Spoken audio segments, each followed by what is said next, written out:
Très bien. Eh bien, écoutez, rebonjour à toutes et tous. Je suis très heureux d'animer la prochaine session, qui est une table ronde avec 3 partenaires autour de l'évolution des projets, l'implication des métiers. Qu'est-ce que ça signifie en termes de méthodologie, en termes d'approche, et comment est-ce que les partenaires doivent s'adapter afin de répondre à ces nouveaux enjeux. Pour participer à cette table ronde, j'ai le plaisir d'accueillir Olivier Ravel de la société GFI, Philippe Ansarié de la société OBS et Pierre Frouge de la société Smile. Messieurs, je vous en prie.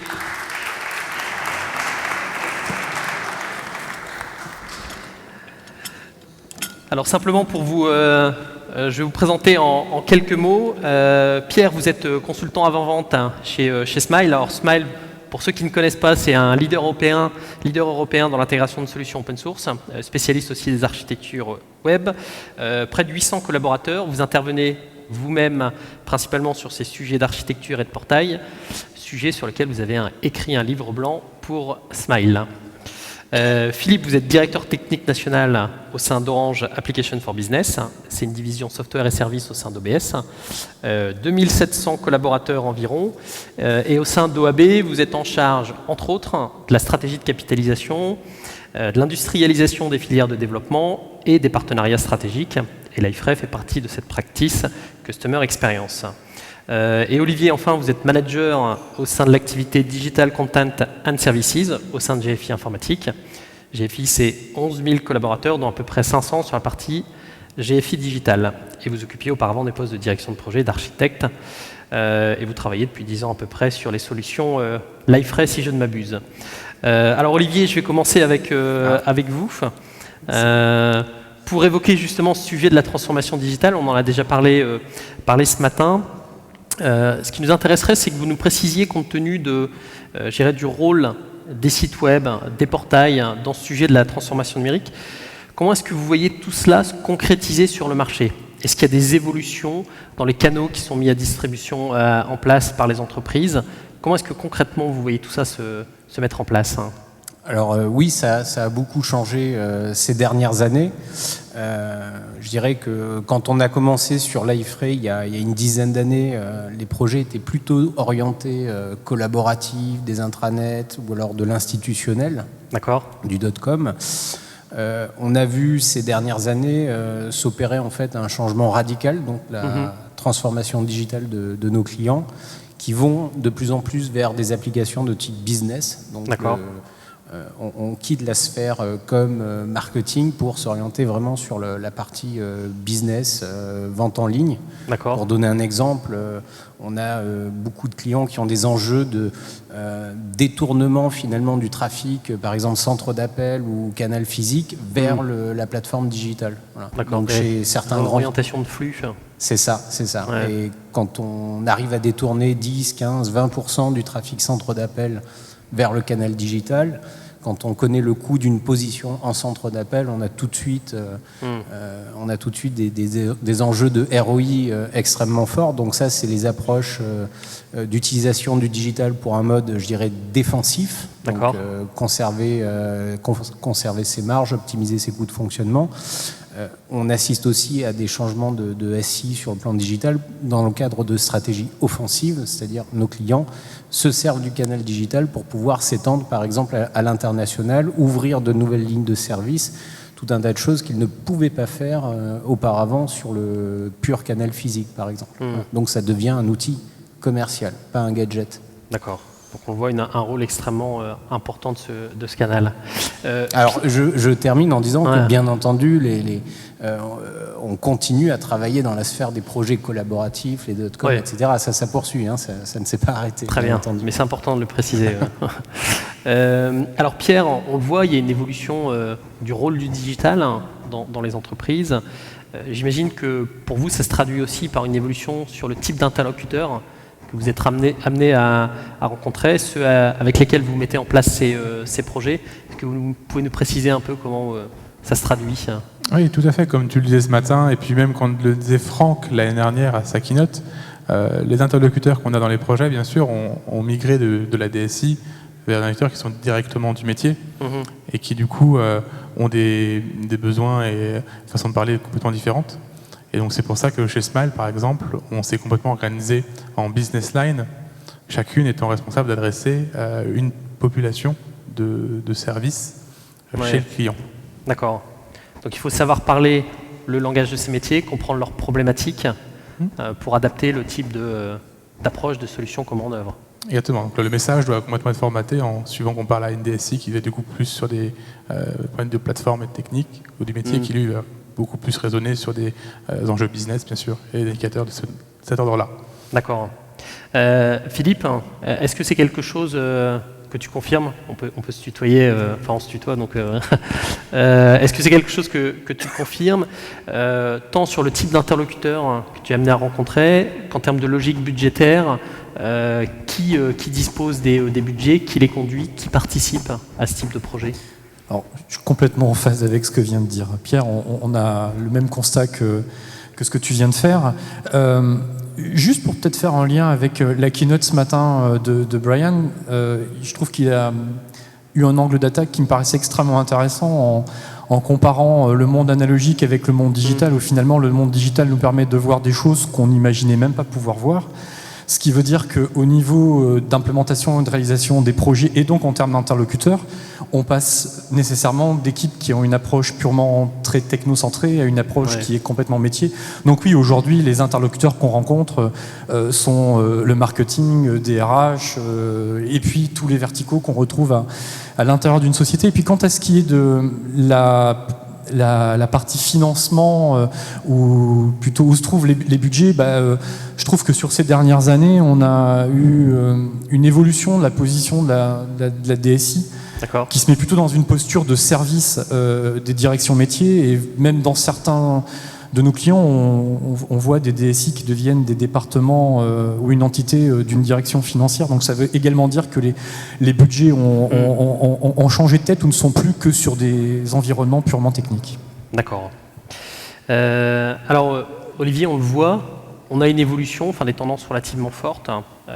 Évolution donc en termes d'interlocuteurs, évolution en termes de budget. On a aussi une évolution des attentes, avec en particulier des délais qui sont de plus en plus courts. Quelle est la conséquence en fait de cette évolution en termes d'attente, en termes de délai? Comment ça se traduit en termes de méthodes, de projets à mettre en place pour répondre à l'ensemble de ces enjeux? Je dirais que ça se traduit déjà par une généralisation des projets en méthodes agiles. D'accord. Donc il y a encore 5 ans, mettons, nos clients découvraient et en étaient au stade expérimental. Aujourd'hui, on n'envisage presque pas ou plus de faire un projet selon les méthodes traditionnelles. Cycle en V, ou alors, je dirais qu'on adapte du cycle en V pour faire du cycle court, des mini-sprints. Quoi qu'il en soit, il est très très important de donner des points de visibilité très réguliers au métier.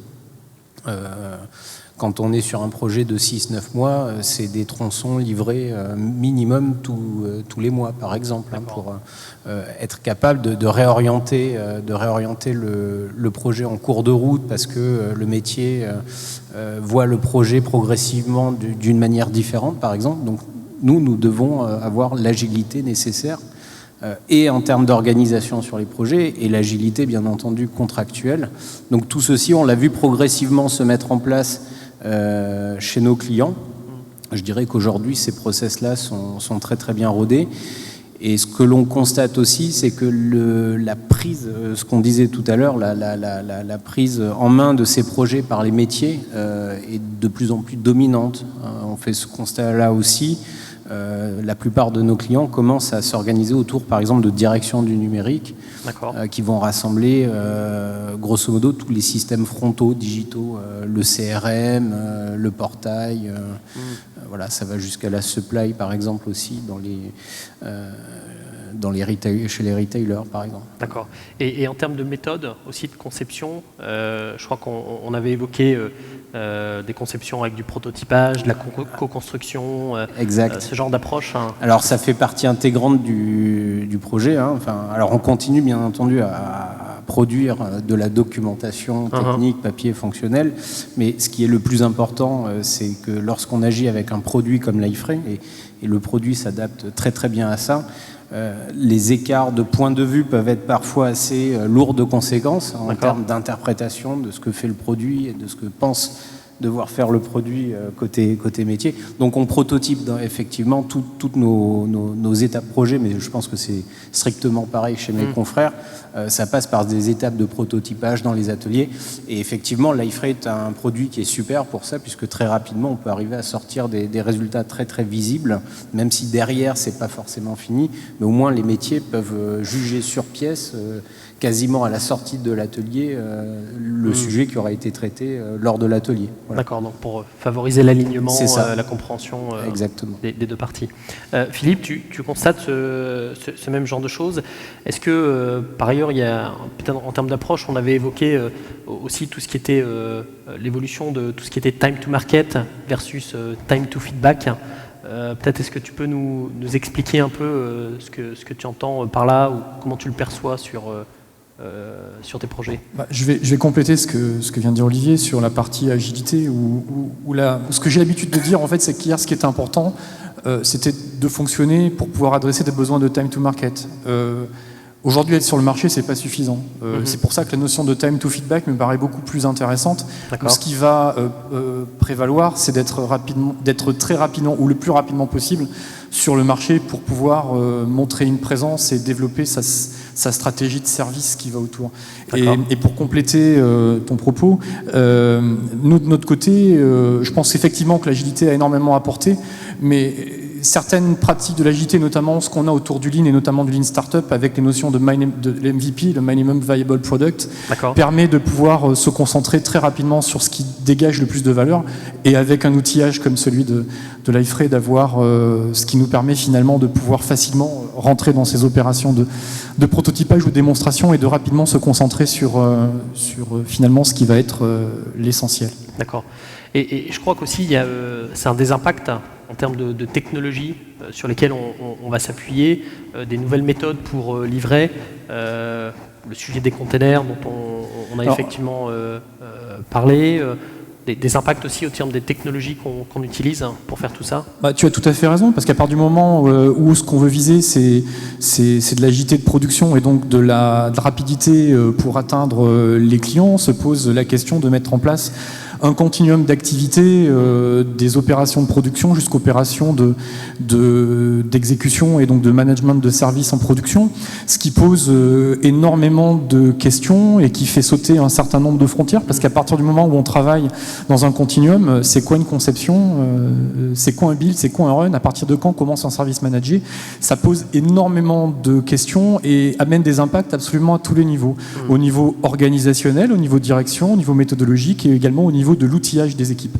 Et c'est ce en quoi le cloud amène un modèle d'exécution dont on va bénéficier en termes d'élasticité pour pouvoir avoir l'écosystème technique qui nous permet de pouvoir produire finalement ce qu'on a à faire. Et ce qui est intéressant également côté Liferay, c'est de s'intéresser autour de la partie conteneur OSGI qui nous permet de nous rapprocher d'une approche par microservice qui permet de pouvoir avoir une approche beaucoup plus modulaire à la fois de la conception et donc des stratégies de déploiement. Et quand on couple ça avec une approche basée sur des conteneurs de type notamment Docker, on arrive à se rapprocher d'une solution relativement universelle en termes de déploiement. D'accord. Ouais. Alors Pierre, il y a des nouvelles méthodes, des nouvelles technologies, des nouveaux interlocuteurs avec lesquels échanger. Ça nécessite aussi d'avoir de fait des nouvelles compétences. Comment est-ce que, en particulier chez un acteur comme Smile, comment est-ce que ça se traduit en termes de profil, en termes d'intégration de ces compétences pour répondre à ces enjeux? Donc effectivement, oui, suite à la part grandissante des métiers dans les projets, très tôt il a fallu s'adapter pour élargir le spectre de compétences qu'on veut intégrer dans un projet. C'est pour ça que depuis 2000, Smile embarque une agence digitale complète avec consultant ergonome, directeur artistique. Mais l'évolution plus récente qu'on a eue, c'est que avant, la phase de conception graphique et ergonomique pouvait se faire en amont. Ensuite, les livrables étaient transmis à l'ingénierie qui intégrait les solutions. Et nous, depuis plusieurs années, on essaie vraiment de casser cette ligne et d'en faire voilà, plus de collaboration entre les deux. Donc d'abord, on a commencé à outiller et à former les équipes de l'agence sur la solution, notamment Liferay, puisque voilà, Liferay propose énormément de choses, à une ergonomie, une grammaire qui est la sienne et qu'il ne faut pas qu'il réinvente. Le cas typique, c'est la ligne, c'est l'ergonome crée son ergonomie, le DA met son concept graphique, le graphiste le décline, le monteur le décline en montage HTML, et après l'intégrateur, il pleure, puisque donc c'est pour ça que très tôt on s'est mis d'abord sur une structure commune, former les équipes sur la partie sur la solution, et ensuite les faire également intervenir lors de la recette d'intégration dans le directeur artistique pour qu'ils puissent valider, parce que très souvent, même si on a fait un guide de style et qu'on a fait le plus d'interfaces possible, le développeur n'a pas du tout la même sensibilité. Bien sûr. Et c'est important de pouvoir boucler le plus possible. Voilà. Donc des changements de culture aussi à intégrer. Exactement. C'est vraiment que les deux se nourrissent. Enfin, des fois, on essaie complètement de casser ça c'est le problème de l'ingénierie, ça c'est le problème de l'agence. Il y a un projet, il y a un client. C'est sa vision qui compte. D'accord. Alors Olivier, c'est un sujet que tu as déjà un petit peu abordé tout à l'heure sur des frontières ou l'émergence en tout cas de certaines organisations de type Fast IT d'un côté, Legacy. Alors Fast IT, on va retrouver dedans l'ensemble des sujets liés au portail, au web, canal digital, CRM, tout ce qui est lié à la data.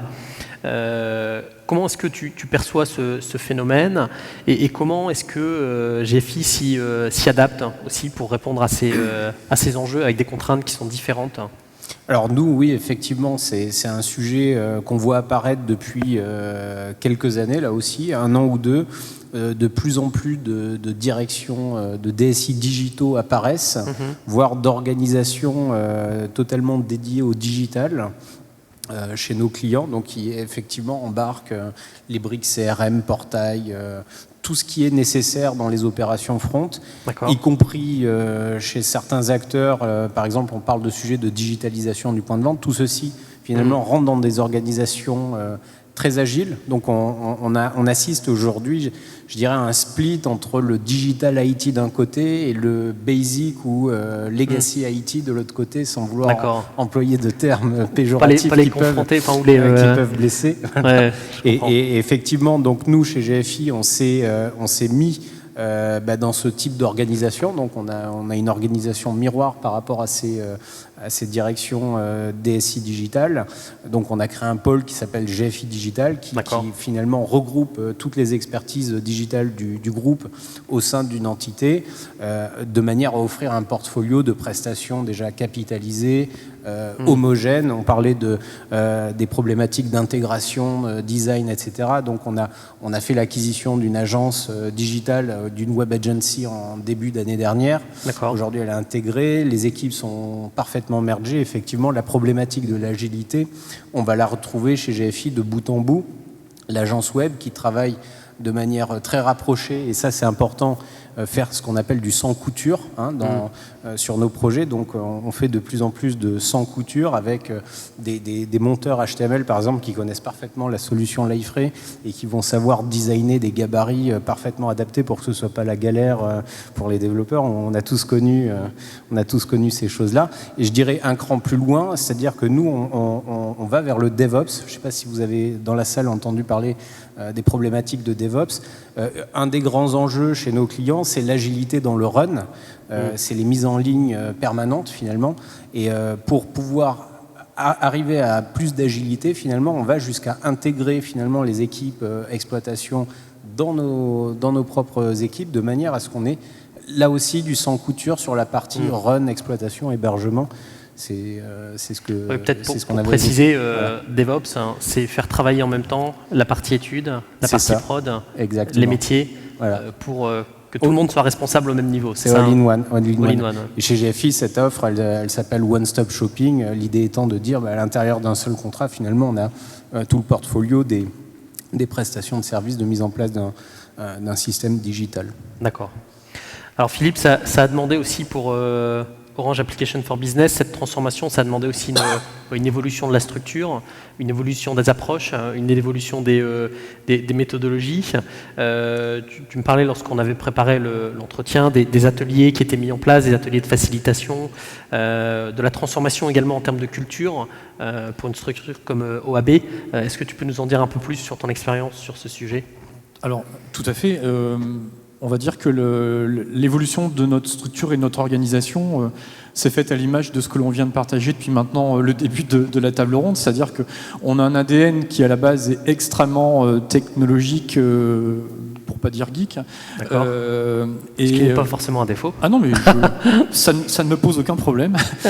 Et concrètement, à partir du moment où les projets, les budgets, et l'évolution du digital, comme vient de l'expliquer Olivier, se trouve dans les métiers, naturellement, on doit monter en gamme, élever son niveau et se mettre à valoriser non plus de la technologie, mais à valoriser des expériences clients. Et c'est ce en quoi on a travaillé pour nous permettre de mettre ça en place. On a une histoire similaire sur une web agency qui nous a apporté énormément de choses en termes d'expérience utilisateur, d'ergo design, d'intégration de l'accessibilité au niveau des projets qu'on est amené à développer, les focus group, enfin bref, tous ces éléments-là.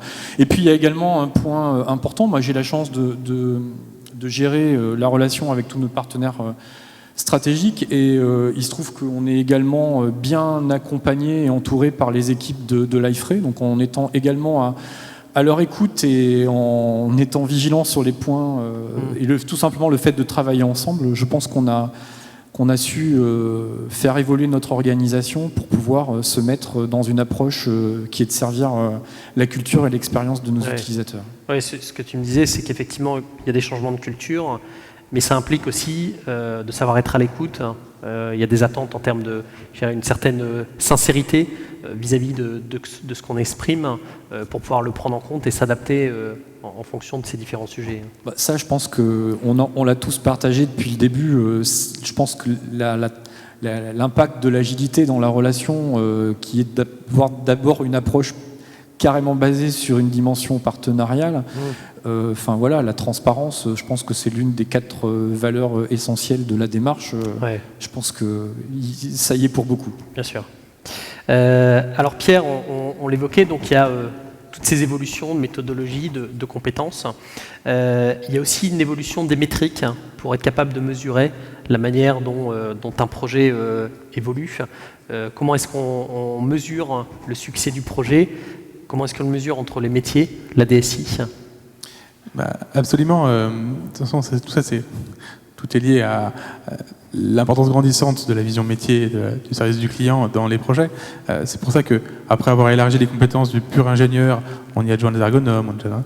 Maintenant, on y adjoint également des consultants e-business dans les cas échéants. Et du coup, au lieu de suivre uniquement les métriques type SLA, les métriques classiques d'un centre de service, on peut y adjoindre également tout ce qui va être KPI niveau business. Concrètement, par exemple, on peut les suivre durant le build, mais également dans la phase de run.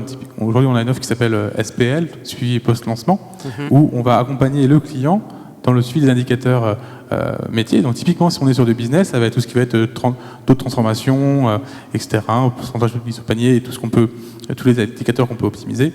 Et ça, du coup, on élargit d'autant plus le spectre de nos prestations, puisqu'aujourd'hui, on a des clients qui vont nous demander de plus en plus de choses.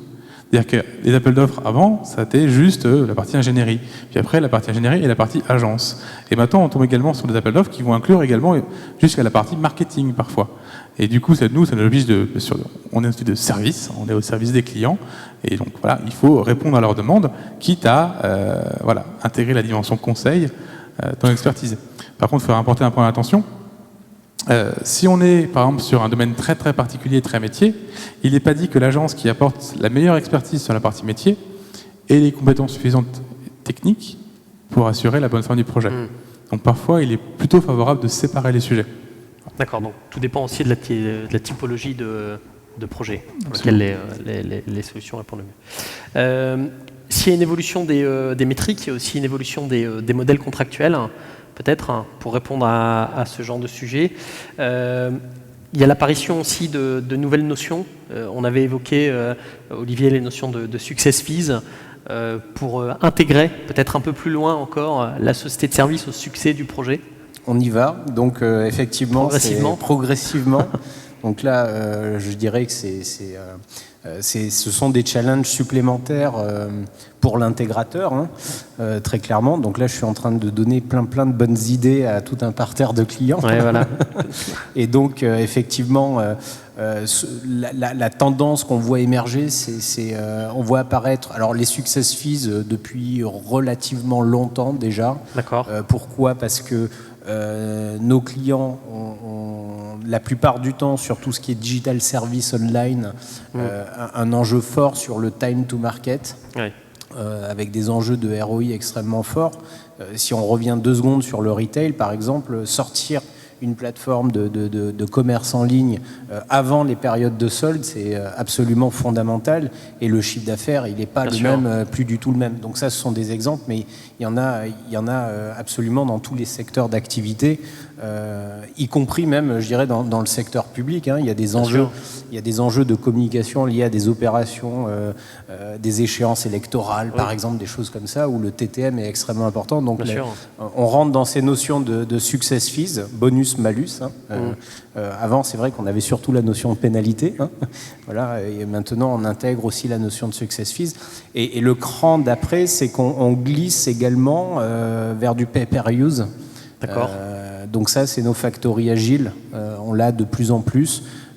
Nos clients nous demandent de mettre en place des systèmes finalement où on va payer le service, on va acheter du service à la demande. Ça rentre dans les logiques de DevOps, d'agilité, de prestations totalement ensemblières. Voilà. D'accord, donc essayer d'avoir des coûts d'exploitation qui soient au maximum opérationnels et moins en capitaux. Voilà. Donc ce sont des mécaniques contractuelles, je dirais, relativement intéressantes quand on les met en place, qui donnent lieu à des discussions assez longues pour les mettre au point, mais une fois que c'est au point et que ça tourne, tout le monde s'y retrouve. Voilà. D'accord. Alors justement, Pierre, on voit des nouveaux modèles contractuels qui se mettent en place. Dans certains cas, on peut se dire que ça fait apparaître certaines difficultés. On pense en particulier les projets agiles au forfait. Comment est-ce qu'on gère ce genre de choses? Quel type d'engagement vous êtes capable de prendre? Comment les gérer? Donc effectivement, c'est un sujet qui est compliqué parce que si on prend l'agile, un des principes fondamentaux, c'est le forfait comme le périmètre comme variable d'ajustement. Et un forfait, par définition, c'est périmètre, coût, délai. Donc manifestement, a priori, on dirait que c'est incompatible. Mais le fait est qu'on nous le demande, voilà, de pouvoir avoir les avantages de l'agilité dans un cadre où le budget est complètement maîtrisé. Donc effectivement, il faut être très transparent, proposer donc une démarche agile qui du coup va être non agile sur certains petits points. Par exemple, on peut s'engager sur un périmètre initial. On définit un backlog initial d'user story et on les chiffre, comme on ferait sur un forfait. Et du coup, on a un périmètre. Et après, derrière, on enchaîne en agile. Si la story était dedans, le prix s'applique. Si elle est dedans, on fait du troc et on peut s'adapter. Et du coup, on arrive à conjuguer les deux. Du troc de fonctionnalité, c'est-à-dire on ajoute une nouvelle fonctionnalité, on la repriorise, parce qu'elle est plus importante qu'une qu'on avait prévue au début. Et du coup, on a la réactivité de l'agile, mais on arrive à avoir une enveloppe initiale, et du coup un budget, et du coup les achats sont contents. Mais ce qu'il faut être très clair, c'est que du coup, on n'est pas sur du full agile. Clairement, si on est sur un forfait, si on fait une story, on ne va pas pouvoir la refaire gratuitement le sprint d'après. Donc il faut être très clair sur les affaiblissements qu'on va apporter à la méthode pour pouvoir entrer dans un cadre forfaitaire contractuel. D'accord. Donc c'est une sorte de négociation permanente aussi entre le client, le prestataire, alors sans que ce soit péjoratif, mais c'est des arbitrages réguliers à faire. Si vous étiez là il y a 3 ans, on a fait un retour d'expérience avec le ministère de la Culture sur un projet qu'on a fait en live en Scrum, donc un marché public. Et du coup, c'est clair que le retour d'expérience, c'est une négo permanente. C'est un contact permanent entre le Scrum Master chez le projet Smile et le client pour prioriser, négocier. Et effectivement, donc, s'il n'y a pas de confiance, ça ne marchera pas. Donc il y a 2 choses. Confiance, négociation et surtout savoir où on veut la vision cible au final. Parce que le risque, c'est si on ne sait pas où on veut aller, on va tourner en rond et au final, on aura dépensé l'enveloppe sans arriver au but fixé. D'accord. Tu voulais peut-être ajouter quelque chose, Olivier ou... Non, c'était parfait. D'accord. Alors peut-être une dernière question, Philippe. Justement, on voit une évolution des technologies, des méthodes, des approches. Comment est-ce en tant que société de service, tu fais pour que la société reste, je dirais, au fait des dernières approches, des derniers modèles, des approches contractuelles? Est-ce qu'il y a une forme de veille permanente pour, je dirais, rester informé de ces nouveaux modèles, de ces nouvelles approches?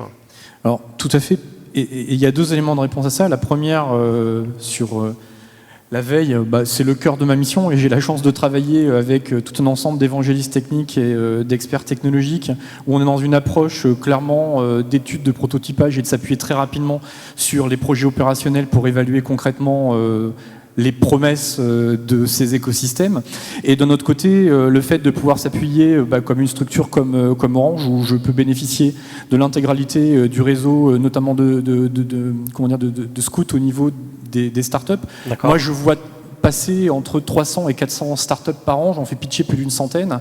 Et c'est également un relais de croissance et d'innovation que l'on intègre par rapport à notre portefeuille d'offres en complément.